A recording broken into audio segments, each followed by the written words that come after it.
Nós estamos fazendo apresentações sobre este tema, justiça pela fé, que constitui-se na essência do Evangelho, a pregação da palavra. Objetivamente falando, nós temos aqui a explicação do que aconteceu com o homem, como Deus lidou com isso e qual é a parte do homem na cooperação com Deus a fim de lidar com este problema em suma. Então é muito importante as considerações que nós estamos fazendo à luz dos seus subtemas. Porque veja, não adianta pregar um evangelho onde não se explica para as pessoas a natureza do drama entre Cristo e Satanás. Deste conflito em cujo centro está o homem. Então, este evangelho famigerado que é pregado mundo afora não tem surtido o efeito esperado exatamente porque aqueles que têm ouvido a palavra de boa vontade não têm sido instruídos eficientemente nas questões em jogo. Veja, se bem entendido que nós estamos expondo neste bloco sobre o tema, qualquer um que crê pode mesmo ser levado às águas batismais.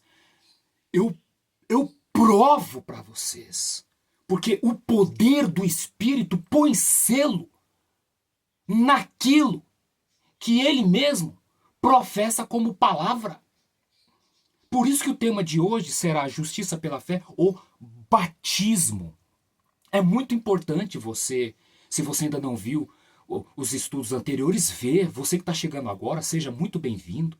Você que é pastor, você que é evangelista, você que é administrador de algum ministério, enfim. Você que é um irmão, um da fé. Você que exerce qualquer tipo de função na igreja. E você que ainda não compõe, de alguma forma, o corpo de Cristo, que está tendo a sua atenção chamada agora para este evangelho, que bom que você está aqui. Nós estamos tratando aqui de questões sérias, com a seriedade que elas exigem. Veja que a gente não fica implorando para você se inscrever, a gente não fica implorando para você compartilhar, a gente não fica implorando para ter seguidores, não. A nossa intenção não é ganhar dinheiro. Paulo fala que a pregação, o evangelho não é causa de ganho. Se eu quisesse ganhar dinheiro, eu teria conseguido e muito. Eu abandonei uma carreira numa multinacional. Eu deixei minhas intenções de estudo no ramo do direito e hoje eu seria um excelente advogado. Estaria muito bem, eu estaria rico.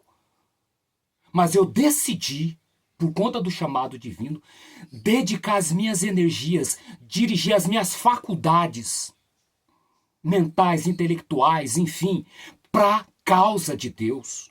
Começando como evangelista por vários anos numa denominação, numa instituição religiosa. Depois pastorei por mais outros vários anos ainda. E ultimamente estou me dedicando ao ensino, à revelação. Que só visa somar com a igreja. Bom, sem mais delongas, vamos ao nosso tema, ao nosso subtema, o batismo. Nós já vimos a questão envolvendo a palavra, o pecado, a tentação, o libertador, a libertação e agora o batismo. Jesus respondeu: na verdade, te digo que aquele que não nascer da água e do Espírito não pode entrar no reino de Deus. O que é nascido da carne é carne, e o que é nascido do Espírito é Espírito. João 3, 5 e 6. Lembra no nosso estudo anterior, quando Jesus fala que Aquele que não nascer do Espírito não pode ver o reino de Deus. E agora nós estamos vendo ele reencejando a questão, agora indo mais além. Aquele que não nascer da água do Espírito não pode entrar. Para você começar a ver o reino de Deus, é necessário esse nascer. Agora, para você adentrar de fato, existem requisitos importantíssimos. É o nascer da água e o nascer do Espírito. Porque o ver é um primeiro momento. Agora, o entrar, aí sim. Cristo é a porta, você vê de longe.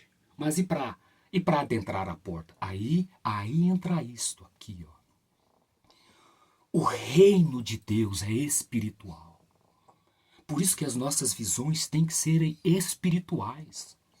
Nós nos vemos diante de uma igreja, em sua maioria, de homens e mulheres carnais.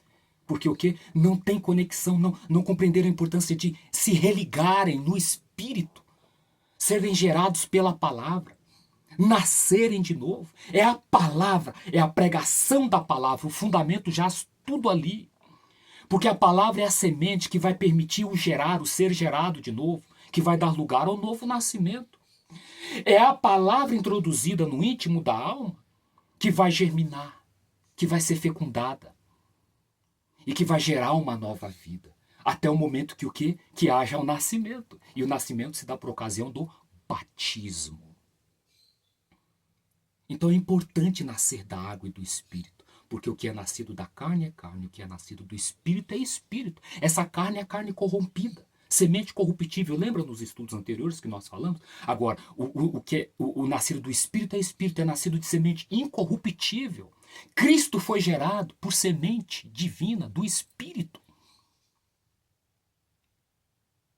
Conectado. Uniu sua divindade à nossa humanidade. Olha as conexões do Evangelho da Palavra. Hebreus 1 vai falar da plena divindade de Jesus, Hebreus 2 vai falar da plena humanidade de Jesus, enfim. O fato é que, e disse-lhes, assim como está escrito, e assim convia que o Cristo padecesse, e ao terceiro dia ressuscitasse dos mortos, e em seu nome se pregasse o arrependimento e a remissão dos pecados em todas as nações, começando por Jerusalém, e dessas coisas sois vós testemunhas. Lucas capítulo 24, versos 46 ao 48. Se você ler esse capítulo um pouco mais anterior, Cristo que abriu os olhos dos discípulos para compreenderem as Escrituras. E oxalá que Ele esteja fazendo o mesmo com você agora através do seu Espírito. Para você entender o que nós estamos tentando colocar aqui. Crer na palavra, tudo que procede da boca de Deus, não duvidar de nada. Porque tudo que não é de fé é pecado. A dúvida é uma semente do maligno. Então, quando nós vemos aí teólogos, professores, ministros dizendo que determinados pontos da palavra de Deus não merecem crédito, não constituem fundamento de salvação, alto lá. O que é que na palavra de Deus dá lugar à descrença que não comprometa a salvação? Fala para mim. Está escrito, convinha que o Cristo padecesse, ao terceiro dia ressuscitasse dos mortos, e em seu nome, porque quem é que foi que morreu? Quem é que foi ressuscitado? Quem é que veio dos mortos? Em seu nome se pregasse o arrependimento e a remissão dos pecados. Todas as nações, começando por Jerusalém. E quem foi testemunha dessas coisas? Os apóstolos, e dentre eles Pedro. Olha o que nós lemos em Atos 2:38. E disse-lhes Pedro, arrependei-vos, e cada um de vós seja batizado em nome de Jesus Cristo, para perdão dos pecados, e recebereis o dom do Espírito Santo. Pedro compreendeu as instruções de Cristo ou não? Pregar o arrependimento e o perdão dos pecados? Não foi isso que Cristo instruiu eles? Então Pedro está aqui, ó, depois também, Atos 2, lê o capítulo inteiro depois de pregar a Cristo. A Cristo. Ele o quê? Chama o povo ao arrependimento. E para obter o perdão dos pecados, que eles deviam ser o quê? Batizados em nome de Jesus. Porque o evangelho é pregado no nome de Jesus. Naquele que morreu e ressuscitou. E segue-se então o batismo do Espírito Santo. Faz-se hoje isso na igreja? Cristandade afora? Batiza-se no nome de Jesus, seguido do batismo do Espírito Santo? Não percebe o quanto os homens se afastaram do evangelho. Da pureza do evangelho eterno? Romanos 6,3. Não sabeis que todos quanto fomos batizados em Jesus Cristo, fomos batizados na sua morte? Percebe? O batismo daquele que crê representa a sua morte para o mundo, para a velha vida. Na tipologia do batismo de Cristo. Romanos 6,3. Ora, se já morremos com Cristo, cremos que também com ele viveremos. Romanos 6,8. Observa? Percebe? Você tem que morrer pelo batismo para ressurgir em Cristo. Você morre para o antigo homem, para a velha carne, do pecado, por assim dizer, e ressurge para a nova vida, o novo ser em Cristo Jesus. Sepultados com ele no batismo, nele também ressuscitasse pela fé no poder de Deus, que o ressuscitou dos mortos, Colossenses 2,12. Ou seja, morte, sepultamento e ressurreição. Tudo em Cristo, porque é Cristo quem morre, é Cristo quem é sepultado e é Cristo quem ressurge. É nele. Por isso que a pregação do evangelho é no nome dele e o batismo é no nome dele. Tudo se converge para ele. Quando Jesus, lá em Mateus 28, 18 e 19, vai dizer, pregar o evangelho, que ali é uma outra versão, e ele dá ênfase o quê? Em nome do Pai, do Filho e do Espírito Santo. Ali está falando da autoridade, da delegação que os três poderes do céu estavam concedendo ao ministério apostólico. Olha, vocês podem crer, vocês fiquem tranquilos. Sobre vocês tem a aprovação do Pai, do Filho e do Espírito Santo. Mas veja que no verso 18, Deus concede todo o poder a Cristo que vence. E confirma isso com o quê? Com o Espírito Santo, que no capítulo 1 de Atos, Cristo vai dar ênfase. Tudo converge em Cristo. Nós temos, veja, não se forma uma doutrina com base no único texto da Bíblia, a não ser aqueles que usam de sofismas, aqueles que usam de astuta para desviar-se da doutrina de Cristo. Este sim, tá? Agora, se você tem vários outros textos sobre o mesmo assunto e está deixando claramente como que é, bom, das duas uma, ou você rejeita a verdade porque você é um ignorante, você não compreende, não entende, ou porque você é um dissimulado, ou porque você realmente usa de incredulidade e não quer saber da verdade. Existem essas duas classes que vivem no erro. A classe dos ignorantes e a classe dos incrédulos, que não aceita. Os ignorantes não sabem. Deus até releva, né? Agora, os incrédulos, que estão vendo a clareza das coisas e não aceitam, bom, são essas duas classes que vivem no erro. Não vêm para a verdade porque o quê? Não querem a verdade, não amam a verdade. E por isso que Deus lhes envia a operação do erro para crerem na mentira. Porque o problema está no coração. O problema é o coração dessa gente. É o coração que precisa dar lugar ao poder de Deus. Mas Paulo disse, certamente João batizou com o batismo do arrependimento, dizendo ao povo que cresce no que após ele havia de vir, isto é, em Jesus Cristo. E os que ouviram foram batizados em nome do Senhor Jesus, e impondo-lhes Paulo as mãos, veio sobre eles o Espírito Santo.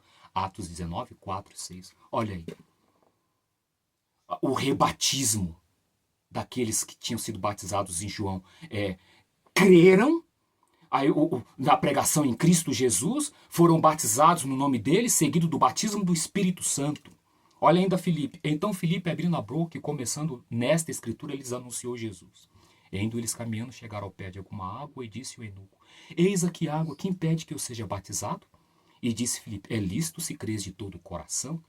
E respondendo ele disse, creio que Jesus Cristo é o Filho de Deus. E mandou parar o carro e desceram ambos a água, tanto Filipe como o eunuco, e o batizou. Atos 8, 35 e 38. Está vendo a pregação da escritura da palavra? O que impede que eu seja batizado? É lícito se crês. Crê com o coração e confessa com a boca. Aí ele confessou. Ele creu com o coração e confessou com a boca. Lembra do que eu já disse? Creio que Jesus Cristo é o Filho de Deus. Veja, o Filho de Deus literal, nascido dele, gerado dele, provindo do seio dele. Não esse Cristo falso que cristandade afora tem pregado. Outra vez, Paulo prega que Cristo é o Filho de Deus em Hebreus 1 e que Cristo é o Filho do homem em Hebreus 2. Vamos tratar desse assunto no tema da divindade. Temos que confessar que Jesus Cristo é o Filho de Deus. E disse-lhe, ide por todo o mundo, pregar o evangelho a toda criatura. Quem crer e for batizado será salvo, mas quem não crer será condenado. Marcos 16, 15 e 16. Isto é evangelho. Quem crer e for batizado, crê que Jesus Cristo é o Filho de Deus e que ele é o substituto pelos pecados e que concede poder para vencê-lo, este será salvo. Quem não crê, continue em condenação. Permanece na servidão do pecado. Entende? Então, meus queridos, o Cristo, pelo nele crer, nos liberta da pena do pecado, do poder do pecado e nos libertará da presença do pecado. Isto é o evangelho, que não é difícil, não é complicado, é simples de entender. Tem que ter coragem para enfrentar o engano, os ministros da injustiça e apresentar a palavra tal como ela é, no poder do Espírito Santo. Aí reside a autoridade daquele que crê. Deus os abençoe. É o nosso desejo em nome de Jesus. Até nosso próximo estudo.